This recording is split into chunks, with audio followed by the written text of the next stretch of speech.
বাংলাদেশের অন্তর্বর্তীকালীন সরকার দায়িত্ব নেওয়ার পর বর্তমান নির্বাচন ব্যবস্থার বিকল্প হিসেবে অনেক রাজনৈতিক দল আনুপাতিক প্রতিনিধিত্বমূলক নির্বাচন বা পিআর পদ্ধতিতে ভোটের দাবি তুলছেন। এই পদ্ধতিতে প্রত্যেক দল তাদের প্রাপ্ত মোট ভোটের অনুপাতে সংসদে আসন পায়, একক প্রার্থী নয়। এখানে মূলত দলভিত্তিক প্রতিনিধিত্ব নিশ্চিত হয়। আনুপাতিক প্রতিনিধিত্বমূলক নির্বাচন হলে বিএনপির জন্য এককভাবে জয়ী হওয়ার পথ কঠিন হয়ে যাবে বলে আলোচনা আছে দলটির অভ্যন্তরে, যদিও প্রকাশ্যে এমন বক্তব্য সামনে আনছেন না বিএনপির শীর্ষ নেতারা। বিএনপির ক্ষমতায় যাওয়ার স্বপ্ন স্বপ্নই থেকে গেল। তাদের এই স্বপ্ন আর বাস্তবে রূপান্তরিত হবে না। পিআর পদ্ধতি ছাড়া দেশে আর নির্বাচন হবে না। পিআর পদ্ধতিতে অধিকাংশ রাজনৈতিক দল নির্বাচন চাই। বিএনপি ছাড়া সকল রাজনৈতিক দল পিআর পদ্ধতি ছাড়া নির্বাচনে অংশগ্রহণ করবে না। এদিকে বিএনপি নেতা মঈন খান বলেছেন, পিআর ইস্যু নিয়ে দ্বন্দ্ব সৃষ্টিকারীরা দেশের আদর্শে বিশ্বাসী নয়। অন্যদিকে হিন্দু মহাজোটের প্রধান গোবিন্দ চন্দ্র বলেছেন, পিআর পদ্ধতি ছাড়া যদি নির্বাচন অনুষ্ঠিত হয়, হিন্দু সম্প্রদায় নির্বাচনে অংশগ্রহণ করবে না, এমনকি ভোট কেন্দ্র তারা যাবে না। তো সে সূত্রে দেখা যাচ্ছে পিআর পদ্ধতি ছাড়া দেশে আর নির্বাচন অনুষ্ঠিত হবে না।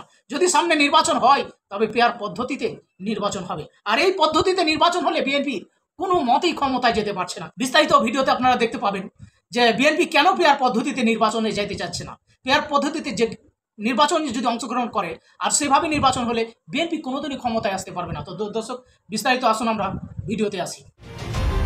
বাংলাদেশের অন্তর্বর্তীকালীন সরকার দায়িত্ব নেওয়ার পর বর্তমান নির্বাচন ব্যবস্থার বিকল্প হিসেবে অনেক রাজনৈতিক দল আনুপাতিক প্রতিনিধিত্বমূলক নির্বাচন বা পিআর পদ্ধতিতে ভোটের দাবি তুলছেন। এই পদ্ধতিতে প্রত্যেক দল তাদের প্রাপ্ত মোট ভোটের অনুপাতে সংসদে আসন পায়, একক প্রার্থী নয়। এখানে মূলত দলভিত্তিক প্রতিনিধিত্ব নিশ্চিত হয়। পিআর পদ্ধতি কি? পিআর পদ্ধতিতে ভোট গ্রহণ হয় দলভিত্তিক। যে দল মোট ভোটের যত শতাংশ পাবে সে দল তত শতাংশ আসন পাবে। এতে একটি একক এলাকার পরিবর্তে পুরো দেশকেই একটি একক ভোট এলাকা হিসেবে ধরা হয়। এর ফলে ছোট দল, সংখ্যালঘু ও প্রান্তিক গোষ্ঠীর প্রতিনিধিত্ব নিশ্চিত হয়। বিএনপির বিরোধিতার কারণ: রাজনীতির মাঠে ছোট দলগুলো সহ আরও কিছু দল চাইলেও আনুপাতিক নির্বাচনের বিরোধিতা করছে দেশের প্রধান একটি রাজনৈতিক দল বিএনপি। বাংলাদেশে 3 বার জাতীয় সংসদ নির্বাচনে বিজয়ী হয়ে দেশ পরিচালনার অভিজ্ঞতা রয়েছে বিএনপির। দলটির ধারণা, সুষ্ঠু নির্বাচন হলে এবারও তারা জয়ী হয়ে ক্ষমতায় আসবে। এমন অবস্থায় আনুপাতিক নির্বাচন নিয়ে দলের ভেতরে রয়েছে নেতিবাচক মনোভাব।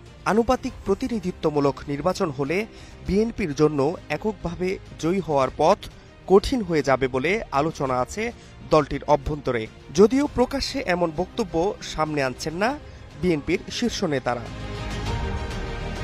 জাতীয় নির্বাচনের আগে স্থানীয় সরকার নির্বাচন এবং পিআর বা সংখ্যানুপাতিক পদ্ধতিতে জাতীয় সংসদ নির্বাচনের কথা যারা বলছেন তারা একটি উদ্দেশ্য সামনে রেখেই এমনটি বলছেন বলে মন্তব্য করেছেন বিএনপির স্থায়ী কমিটির সদস্য সালাউদ্দিন আহমদ।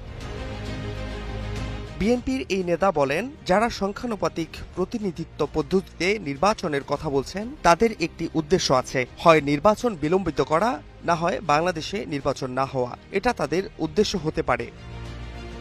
রাজনৈতিক বিশ্লেষকরা বলছেন, আনুপাতিক নির্বাচন ব্যবস্থা একদিকে যেমন স্বৈরশাসনের পথ রোধ করে, অন্যদিকে এই পদ্ধতিতে ভোটারদের জনমতেরও প্রতিফলন নিশ্চিত হয়। এমন বড় একটি রাজনৈতিক দলের আপত্তিতে এই পদ্ধতিতে নির্বাচন ব্যবস্থা চালু করা সম্ভব কিনা সেটি নিয়েও নানা প্রশ্ন রয়েছে।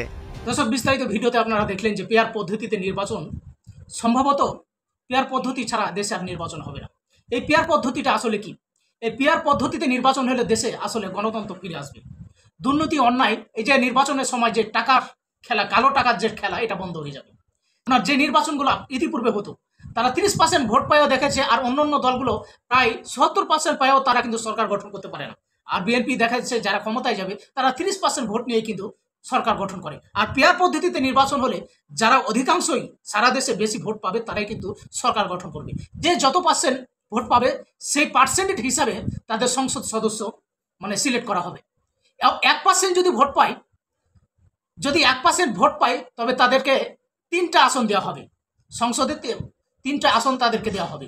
এই পদ্ধতি 10% ভোট পালে 30 জন, 40% পালে 120 জন, এইভাবে কিন্তু যাবে। এইভাবে যদি তারা প্রত্যেকটা দল তাদের প্রতিনিধি সিলেক্ট করে রাখবে, এভাবে নির্বাচন করলে আসলে মানুষ দলকে ভোট দিবে। এখানে যে যত পার্সেন্ট, অন্য অন্য ছোটো ছোটো দলগুলো যদি 1% ভোট পায় তবে তো তাদের 3 জন আসলে প্রতিনিধি সংসদে যাবে। এইভাবে যদি যায় তো দেশে আসলে গণতন্ত্র ফিরে আসবে। সকল দলের লোক প্রতিনিধি করার, দেশের কাজ করার জন্য, প্রতিনিধি করার জন্য তারা সুযোগ পাবে। এই পদ্ধতিটা উত্তম পদ্ধতি। এই পদ্ধতিতে নির্বাচন হয় প্রয়োজন। হিন্দু মহাজোটের প্রধান গোবিন্দচন্দ্র স্পষ্ট বলেছেন, পিআর পদ্ধতি ছাড়া নির্বাচন হলে তারা ভোট কেন্দ্রে যাবে না, হিন্দু সম্প্রদায়ের লোক। শুধু এটা হিন্দু মহাজোটের কথা নয়, অধিকাংশ বিএনপি বাদে সকল রাজনৈতিক দলের একই বক্তব্য। বিএনপি শুধু পিআর পদ্ধতিতে নির্বাচনে যাইতে চাইছে না কেন, পিআর পদ্ধতিতে নির্বাচন গেলে তারা সরকার সরাসরি গঠন করতে পারবে না এককভাবে, আর তাদের আসলে ব্যর্থ হবে। তারা এমনও হতে পারে যে তারা পিআর পদ্ধতিতে নির্বাচন হলে আমি তো মনে করি বিএনপি আর ক্ষমতায় কোনোদিনই আসতে পারবে না। কারণ সকল রাজনৈতিক দলকে যদি ঐক্যবদ্ধ থাকে তবে তাদের আসলে ক্ষমতা যা স্বপ্নই থেকে যাবে। দর্শক, আপনাদের মন্তব্য কি অবশ্যই কমেন্ট বক্সে জানাতে ভুলবেন না। আজকের ভিডিওটি এ পর্যন্ত। আসসালামু আলাইকুম রহমতুল্লাহ।